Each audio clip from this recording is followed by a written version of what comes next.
So I made myself a ham and cheese croissant, didn't burn it this time, and tomato, sorry, and a beautiful coffee.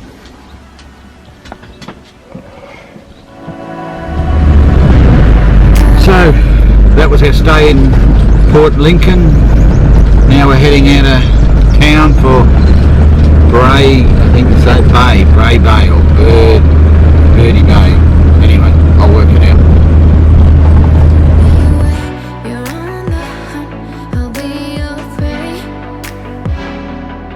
This is the industrial area of Port Lincoln that I was talking about in the previous video.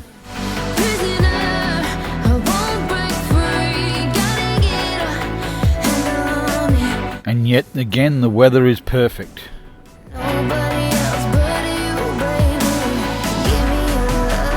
Some parts of Australia might be dry, but not this area.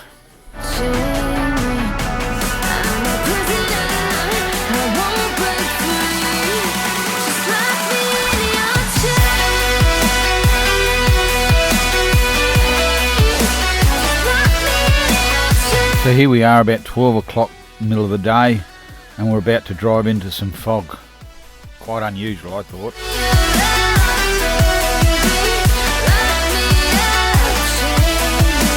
It wasn't very thick fog when you looked up, but yeah, it restricted visibility while you're driving along.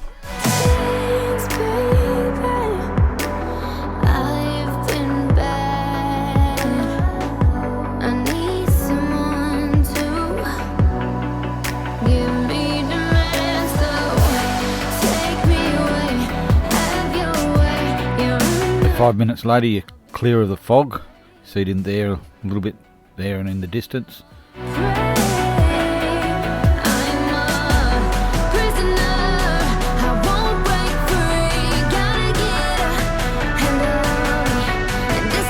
Then 5 minutes later we're back into the fog again.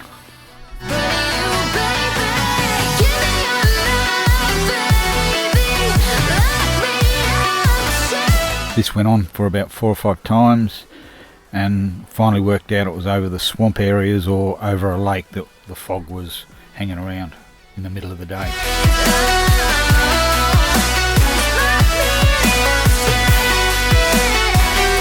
One of the beautiful little towns along the way, stop at for a cup of coffee and toilet break for Jack.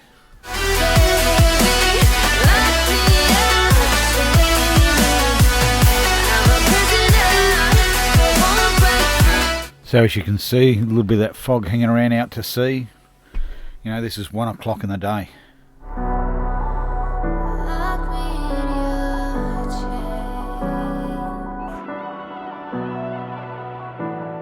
So we drive around this town, and yeah, this is their community centre and information centre, all painted up like this.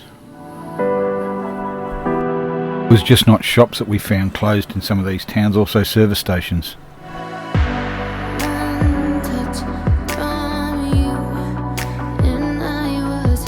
So now we're heading along the coast to Streaky Bay. Have a look there.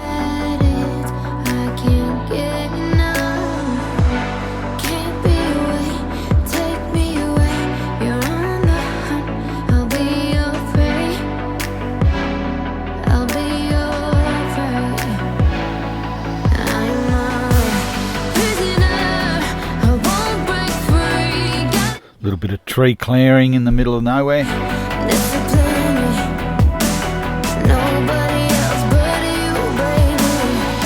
So here we are heading down the middle of the town of Streaky Bay towards the water and the wharf.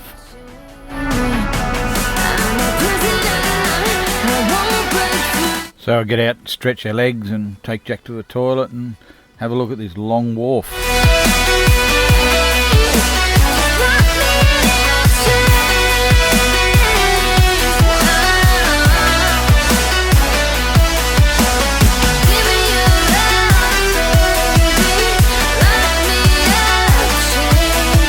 So that was Streaky Bay. Now we're heading on to Ceduna.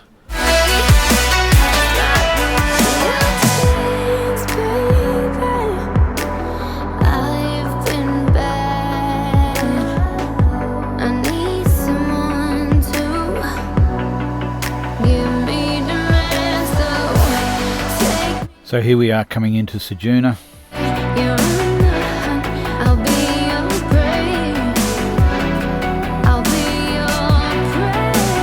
The further along we get out in the outback, the bigger the road trains get.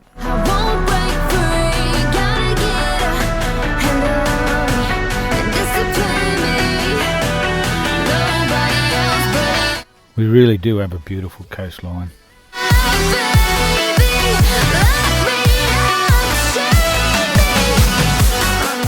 This is another industrial town that works in well with the residential. You've got grain silos, salt exports. There's their harbour, and then looking back towards the residential and the wharf and the beautiful town of Ceduna. This little gem of a lookout too. Bit of the wildlife, and then we go for a bit of a drive around the town to have a look, find where we're going to stay for the night. Besides taking Jack, of course, for his beautiful walk and swim, and of course he wants to chase the birds, which I won't let him. So this is the holiday park we park at, and you can see our van there, and that's how close we are to the water and the wharf, and yeah, just a beautiful place, Ceduna. So an early start to get the sunrise. Took me a while to find a place where I could take off. CASA in its wisdom has let DJI China control our airspace.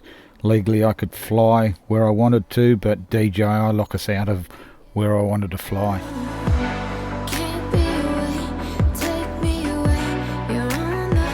Yeah, so this is a Ceduna late sunrise by the time I got in the air.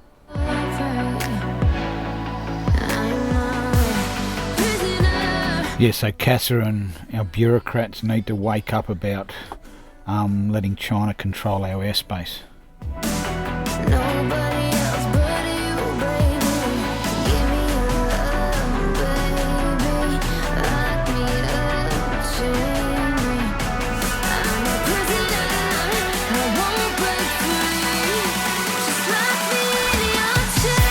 After this drone fly, I decided I just sat there and made myself a nice warm cup of coffee, rugged up, and yeah, just enjoyed this sunrise.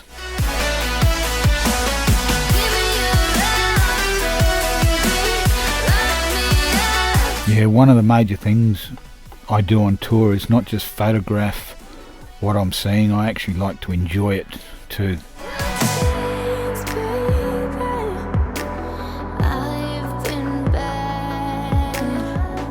And these are some of the still photos we got from the drone fly.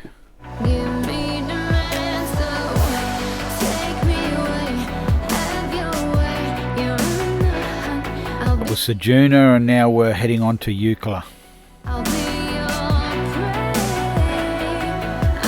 And yet again another beautiful day to travel.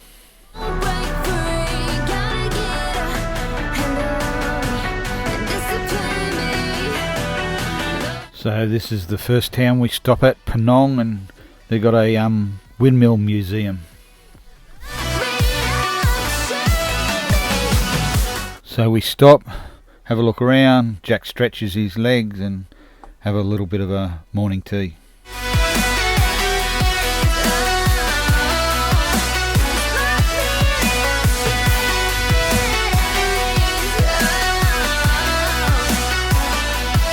So I head out onto the road again, and one of my concerns was road trains, but as you can see here, they just sit on the road perfectly.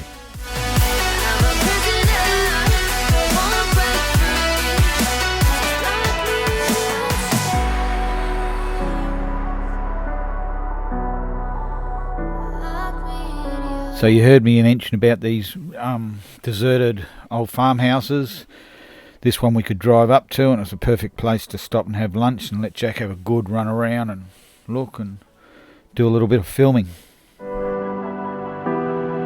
don't often see me on dirt roads, but these roads aren't really used and real dusty, so I don't mind going off road.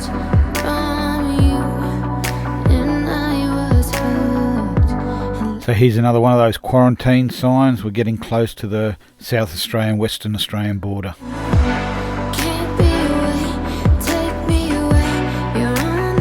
You know you're starting to get into the outback of Australia when you start to see these large roadhouses.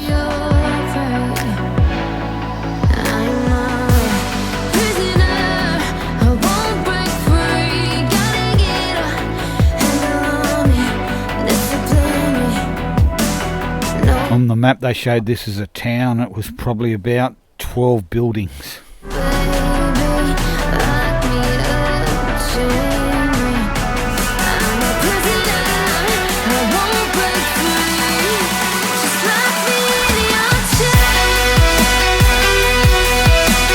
So now officially we're on the Nullarbor Plains.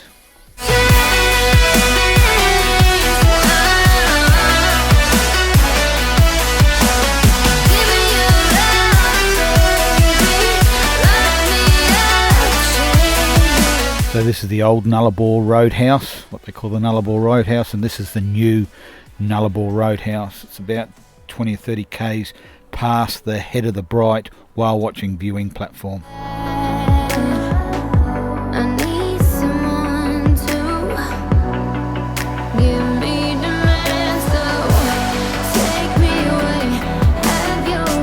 So because I didn't know the area, I just kept on topping up the fuel, and yes, this is the price we paid per litre. Paid and filled up 58.36 litres. Then took Jack off to the side of the service station or roadhouse so he could stretch his legs, have a bit of run around, and yeah, I was a little bit concerned about snakes and bites, but Jack wasn't. He was just too busy having some fun.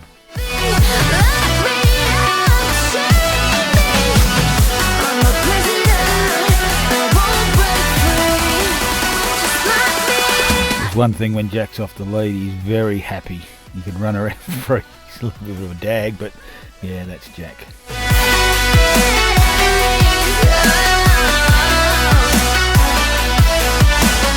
So instead of continuing on, we went back the 20 or 30 kilometres to see the head of the Bight, the Great Australian Bight.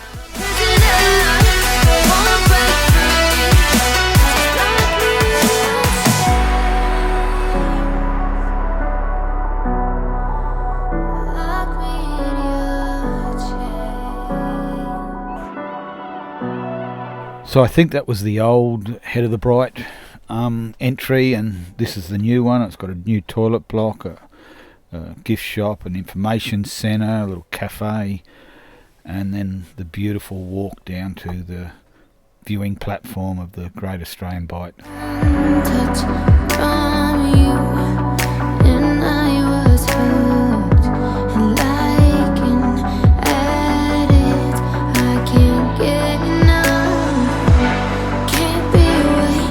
Anyone that knows me knows that I'm scared of heights, but here I seem to be fine.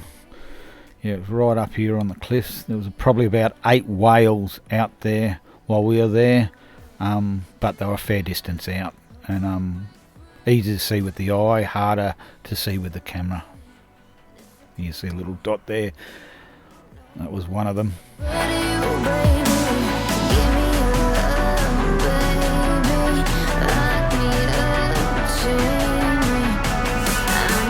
Yeah, when you buy your ticket to go out to view these whales, there's no guarantee that there's whales there. And like we saw 8 the day before, just right at the edge of the cliff. They were just right in front of you. So it's just the luck of the game.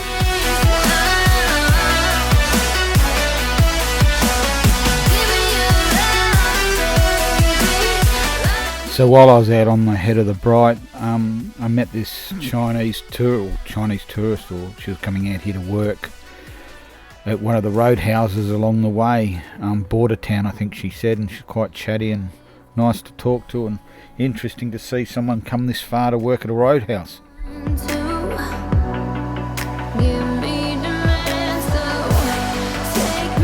So thank you for watching. In the next episode we do a drone fly over the head of the Bight.